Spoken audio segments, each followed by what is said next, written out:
tubandanye dushima kubera yuko bayazi n'abantu koko bayaga ibivuye ku mutima.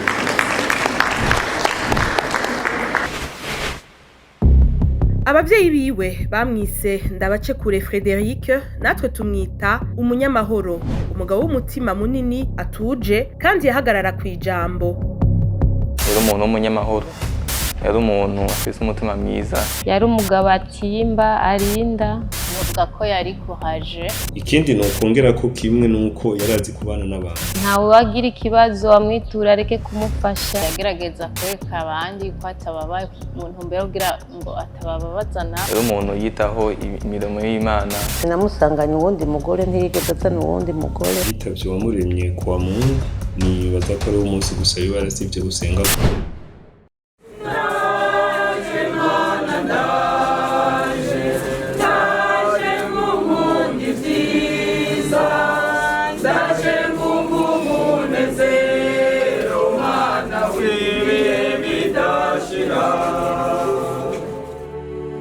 Mu mwaka w'igihumbi kimwe amajana 954 Bazirinyakamwe Zakari na Madurege Veronique, abavyeyi biwe bari baherutse kwimukira mu ntara ya Bujumbura bavuye Igitega, commune Bugendana. Hari kwigenekerezo rya 4 Munyonyo niho Ndabacekure Frederic yavuka. Yakuze ari umwana atahura n'ingoga kandi agamburuka. Amashure mato yayize kuri Saint Joseph mu Ngagara, amashure yisumbuye ayabandaniriza imutumba, haca hiyongeramwo no gukunda imirimo y'Imana. Ko sokuru wacu yarameze, yari umuntu w'umunyamahoro, yari umuntu afise umutima mwiza, yadukunda. Natangwe kumenya ndi Bujumbura bivanye n'akazi twakorana n'abana biwe. Hama ico ndamuzi ko cyane n'umuntu yamana mohari. Hariho utuntu duto ushobora kumwibukira ko nkavuga ati ko biri kose yari umuntu yari afise umutima mwiza, natwe yarabitwereka. Imiryango twebwe ntawe wagira ikibazo amwitura areke kumufasha, yarakora ivyo ashoboye vyose, ikibazo wamutuye akakigukorera akagitunganya. Kamere yiwe yakunda no gutera udukuru dutwenza. Arangije amashure ashigikiwe n'abavyeyi kwigenekerezo rya 3 Nyakanga igihumbi kimwe amajana 977 yavuye yubaka ugwiwe, Imana imuhezagiza ibibondo. Sinamusanganye uwundi mugore, ntiyigeze azana uwundi mugore. Nanje nuko nta wundi mugabo nigeze njako. Mu njamake twitwa ko twatoranye tukiri inkumi n'imisore. Hanyuma Imana iradufasha, yaduhezagira, tubanza turaja guhezagirwa, hanyuma turaja kubana, tubana neza mu mategeko nyene, turabakirisu. Ibintu bifata kuko tugikwego iyo muri tukunda muranya sivura ariko agiye unobuze ko agiye mu vyiza nibyo twaba twibaza, agiye muri vyiza kandi azogaruka mugabo twebwe wacu tubazogaruka kuko aho bari ni ahantu heza badashaka kugaruka, ahubwo dusaba igihe gishanaye itujanayo tubasange muri kakanyabugezi. Kuko yari asanzwe akunda ibikorwa vy'Imana, yahavuye akurikirana ivyigwa abumumenyeshamana abifitiye ubuhamya. Hariho abandi bamenyeshamana wasanga agenda kwigisha umugabo atabyize, ariko ico gihe we yari yamaze kuba animateur social, ico gihe niko bitwa, kugira ngo abe yigisha ivyo azi.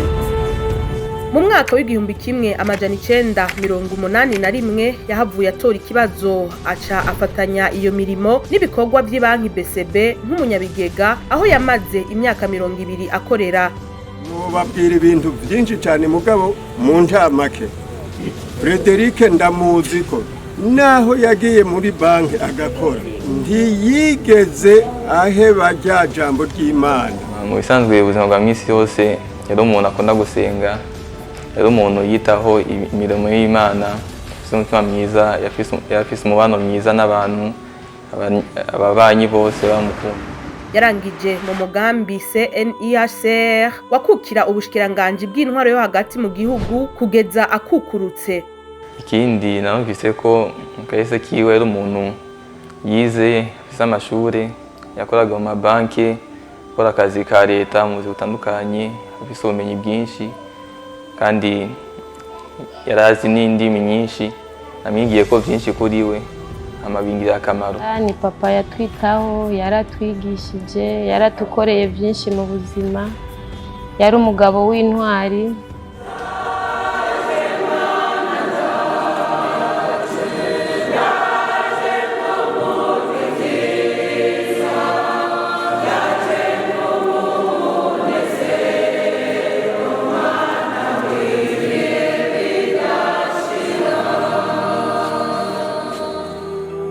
Muri ico kiringo cose yagumye afatanya imirimo yiwe ya misi yose n'ibikorwa vy'Imana, aho yaramuye benshi ashinga n'imigwi ndirimbiramana nka Chorale Sainte Cécile muri Paroisse Sainte Famille Kinama. Ageze mu za bukuru naho yongera atanguza Chorale Adulti.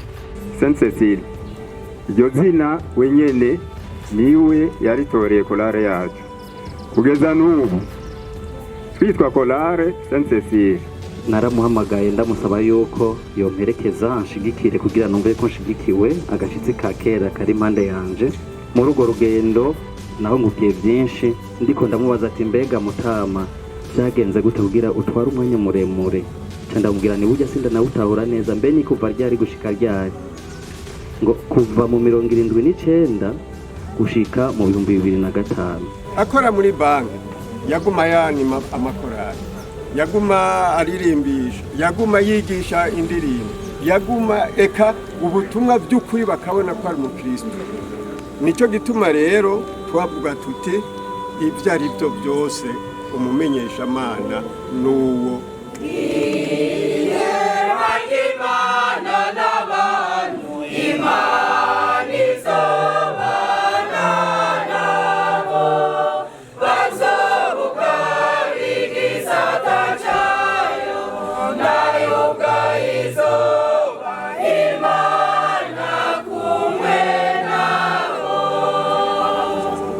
Simbuze umuvukanyi gusa, mbuze n'umuvyeyi.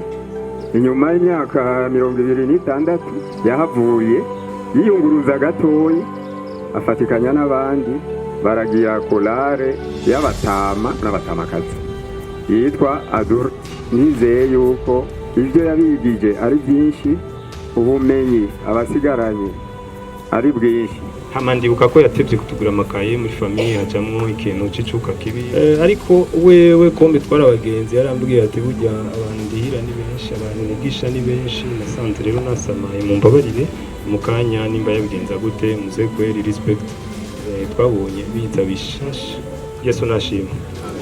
Tama maze nyine kunsohora, narashoboye gufata shwa ubwanje, nagiriwe ubuntu n'Imana bwo kumenya ubutumwa bw'iki gihe, hama ndashobora kubatizwa mu izina ry'Umwami Yesu Kristo. Nagira nsabe abafrere n'abasere baba baraha bashobora kuza hano imbere.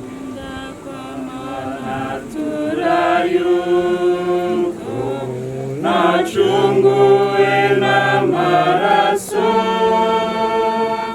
ya Yesu mwagazi w'intama, ngahinduka umwana wiwe.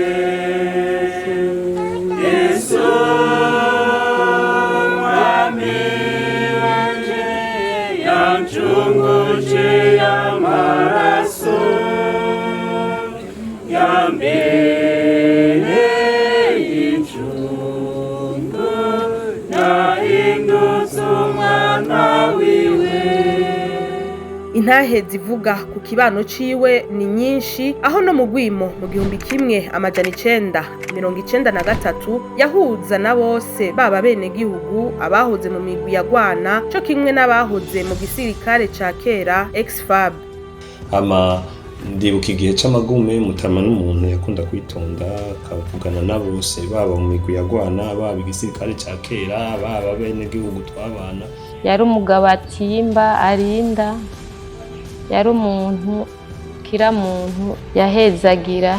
Hama hari ukuntu kubw'urukundo nyine bajya bahuze mu migwi igwana baraca muhira bakatubwira tuno munsi situation itaba nziza impande zose yarayagisha abantu kuvuga ko amabanga yaba yajana kuri abana yarazi ingene yabana nabo bose ku buryo ndibuka ko Kinama Kamenge gisagara cya Bujumbura niyo twari twe bujya mu guhunga twatwaye n'imiduga y'intuze ya gisirikare cya kera. Urupfu rwiwe turi kwigenekerezo rya 17 Munyonyo 2025 duhereye muri urgence tugeze mu cumba amajana 416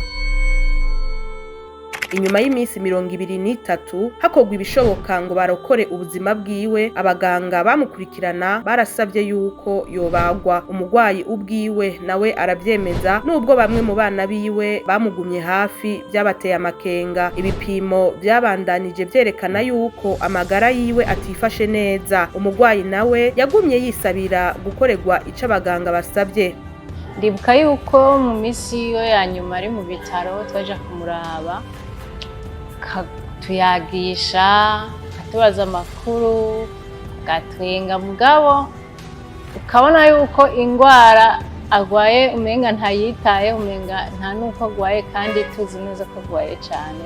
Kuri kuwa kabiri kwigenekerezo rya 9 Kigarama 2025 yimuriwe muri bimwe mu bitaro vyigenga biri mu gisagara ca Bujumbura kugira ngo hageragezwe ibikurikira biopsie pancréatique na dérivation du canal cholédoque birangiye yamaze kubagwa umugwayi wacu asubijwe mu bitaro kwa Khaled icumba amajana 416 yahoramwo kugira ngo abandanye akurikiranwa no ku ngwara yahorana ya diabete kuva mu mwaka w'igihumbi kimwe amajana 996 anavugwe n'ibikomere kandi yagerageza kwereka abandi ko atababaye mu ntumbero kugira ngo atabababaza nawe rwose ngo bihebure.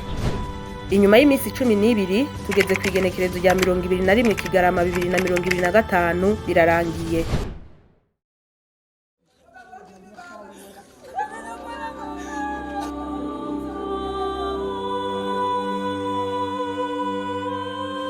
Byahisemo Imana ati nta kundi mwihangane ndamukeneye ndamwiyegereje aca aritaba Imana hanyuma tugaca tumusabira kugira ngo Imana imwakire mu bwami bwayo. Yabereye akarorero keza abantu isinzi tumusabiye uburuhukiro bwiza umuremyi w'isi n'ijuru Imana mushobora byose. Nimuze batoni batari